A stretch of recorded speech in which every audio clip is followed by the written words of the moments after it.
Chapter 42.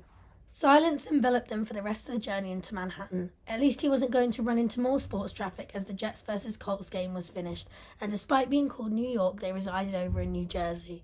After what felt like an eternity, the limousine pulled up outside his New York home away from home. Typical. An executive minibus for cabin crew had pulled in ahead of Steve and was unloading. No amount of Hilton points was going to enable a queue jump ahead of this lot. Just another delay in a series of them. He should have been in his room ages ago. Calm through disengagement, evidence of agitation got you nowhere. Steve took a mindful breath in and prepared for another wait at the back of another queue. The joys of business travel. He was used to this. Close eyes, breathe, and wait. He tried his best to disengage from the orderly chaos around him, but soon enough he recognized the sound and shape standing, talking in front of him. Yes, it was her. Sensing she was being stared at, Isla swung round, smiling as always, a little squiffy from the miniatures the crew continued to snaffle off the plane for consumption on the ride in. She showed no signs of surprise.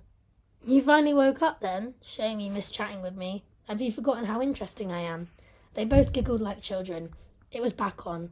Isla looked over to another queue where Sally was watching her every movement with an invasive interest. Thank you for being here.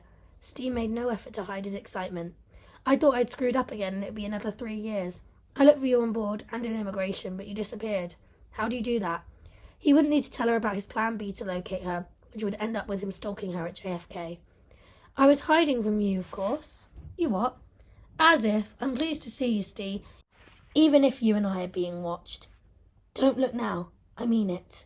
Steve instinctively looked around, and Isla burst out laughing. Men were useless. Actually, something way more glamorous came up. I had an intimate date with the block toilet I was in charge of. Anyhow, I guess you'd be here. It's not like you ever stay anywhere other than the Hiltons, and I saw your immigration card when you were asleep. She was a smart lady and so gorgeous. There was no chance that he was going to blow it this time. He was enjoying the sport of this encounter. I saw you leave the plane, but got here ahead of you. What happened? Don't ask. The bloody driver in the Yankees. We ended up too far north, as though he was drawn to a homing device at Yankee Stadium. It's a miracle we got here at all. We do have a thing for meeting in hotel foyers, although it's been a while, hasn't it? Did you want to catch up? We could meet for a drink. I was going to crash. Steve noted immediate evaporation of Isla's smile. He could play games too, but not now. I know you want to hang out. Please say you're free and that you fancy some dinner. It had been an emotional day. Leaving Greta and his daughter was more difficult than usual. He knew it was going to be the last time he'd leave them as one family unit, but at least it had the potential of ending in a far better way than it had started. I take it you're working pretty much non-stop?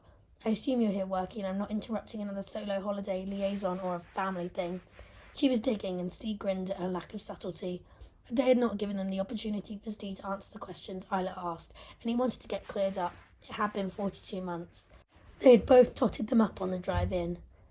Steve didn't want to go into the details of his private life while standing in a hotel lobby being watched by the intrusive stares of Isla's colleagues. He had no concern about what he would say. Always the truth, but there was a time and a place. You're right, just back-to-back work starting tomorrow morning, but in the word of Bob Seger, we've got tonight. Isla almost spat out her reaction to the mention of one of her favourite songs. That song, If You're Not Thinking About the Wonder Years, I Will Lose All Respect and You Can Forget Dinner, from the ones where Kevin climbs on Winnie Cooper's roof after the car crash and stares at her. It's a wonderful bit of telly. Can you imagine a more beautiful song to play over that piece of TV? Of course, Steve knew plenty of other songs that would make that scene special, but he nodded in agreement. Isn't it a brilliant scene? I watch The Wonder Years every week. Any reasonable person now in their 20s watched that.